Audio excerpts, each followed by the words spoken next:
Am I going to break this? Okay. Here we are, the finale of the finale.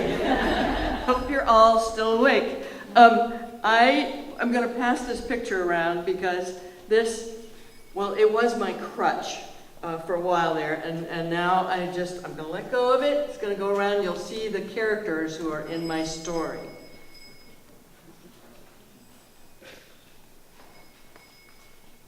As Chris said, I have done a lot of trips all over Western Maine. I love the mountains, I love the lakes, and I love the rivers, and I've traveled many of them, either by myself or with other people. This particular trip was probably my favorite outward bound trip in a dozen years of many, many outward bound trips. This was an elder hostel outward bound. And you'll see from the picture that, except for myself, I was probably 40-something at the time this took place, and my partner, who was the other instructor, everyone on this trip was 65 plus, and they ranged up to 80 or so. And this was a week-long outward bound course, the real thing, with rock climbing, paddling river, paddling lakes, hiking, climbing mountains, doing service projects, solo. It had all the elements, but the people were in their 60s, 70s, and 80s. So they were, to my mind, they were my heroes. They did an incredible job. And now I'm the same age that they were then, so it's kind of an odd thing. So here we are, set the scene. Some of you will know exactly where I'm talking about. We're on Big Beaver Island, Upper Richardson Lake. We're on campsite number 1 and 2, if you really know what I'm talking about. There are 10 of us, 2 instructors, 8 elders.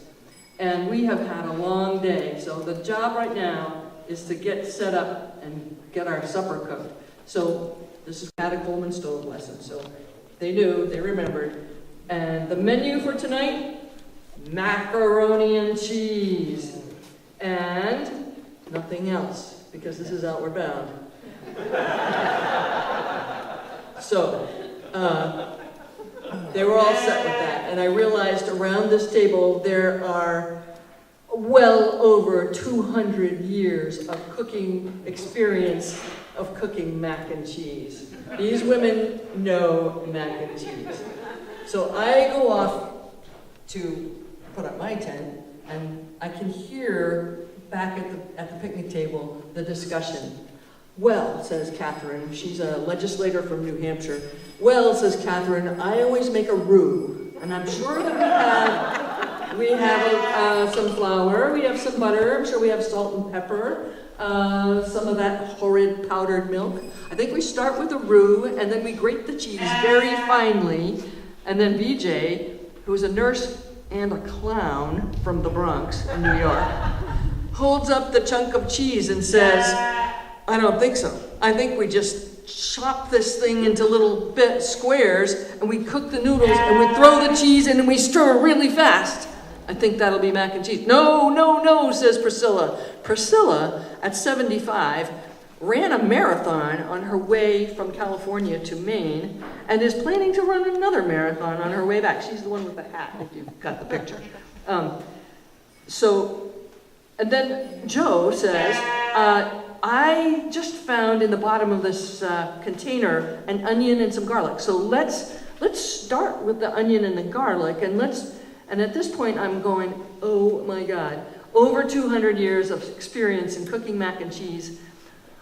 I think I'll go swimming.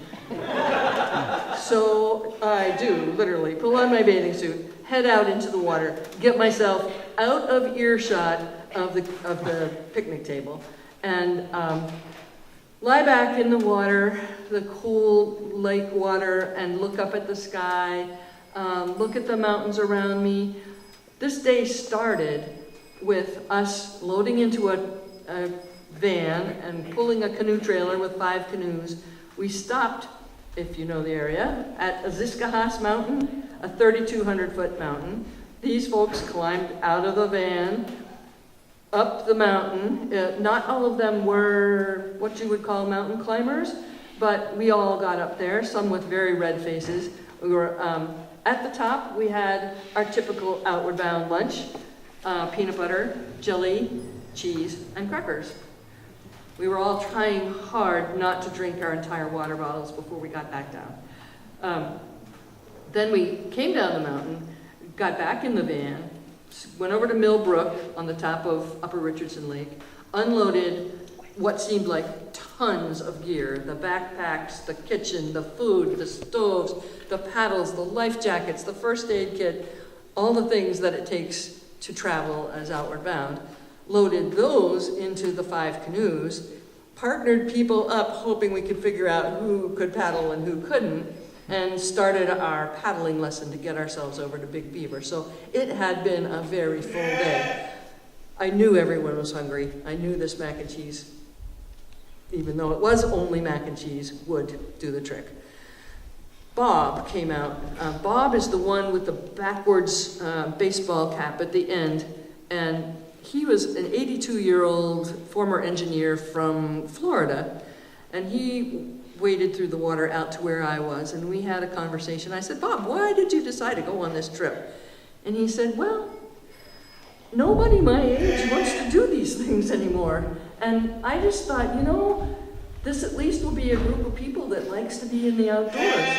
And sure enough, they are. He said, and I said, well, you know, for me, Bob, this is like, and my parents would never do this. I always wanted my dad to be out on these lakes with me, to hear the loons, to paddle the waters, to sleep out in under the stars, and it never happened. So for me, you guys are like my parents, but without the baggage.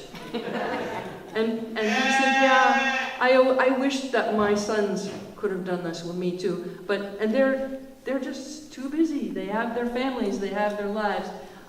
I can't do that either. So they kind of bonded there, each feeling like the other was somehow a parent or a child to us. And that happened all week with various people as we realized how special it was to be out there as a group of elders and to have this experience together. So right at this moment, the call came, Chow Circle! This is outward bound ritual. Yeah, like that. That means everybody come from whatever you're doing, dinner is ready, we join hands in a circle, and somebody reads a reading. And this particular reading was the one that my partner Mac and I read on every first night when we're out in the wilderness. And it starts out like this: I believe there is only one person in 1,000 who really knows the trick of living in the moment.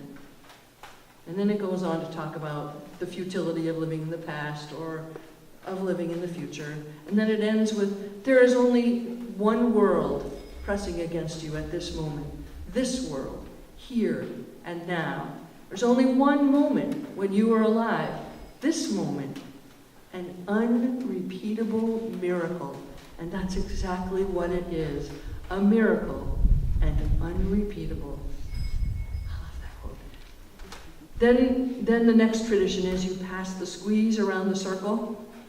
We had a couple of tries at that because every time somebody squeezed Bud's hand, he thought he was supposed to squeeze it back.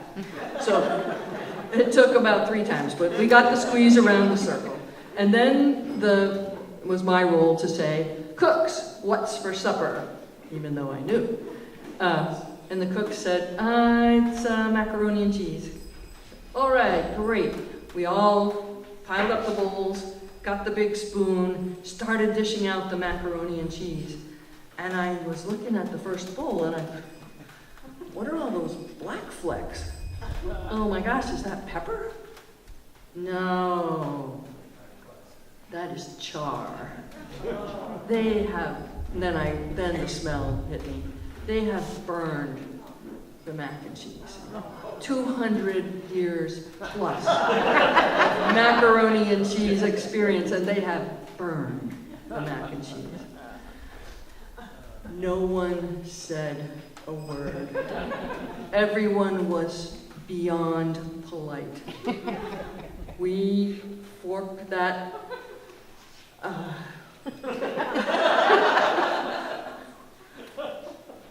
we forked that punishment into our mouths, chewed it, swallowed it. We knew we need the calories. Caloric punishment is exactly what it was. We finished our plates. We had some hot drinks, some hot tea, some hot cocoa to kind of get the taste out of our mouths. And by then, the sun had set. It was dark. The stars were out. The moon was out. The lake was still. It was just another moment. And I thought, ironically, at that very moment, I thought, well, I hope this was an unrepeatable moment. Unrepeatable miracle. It was time for everyone to climb into their beds. And as I headed toward I should say, we decided not to scrub that pot that night. We just put some water in it to let it soak till the morning. As I went off to bed, I thought, this is an adventure. These are brave folks. They took on this little task of macaroni and cheese. They took on climbing that mountain. They're going to take on adventures every day that they're out here that they have no idea about. And they are so, so happy to be here. So that's why it was kind of my favorite trip.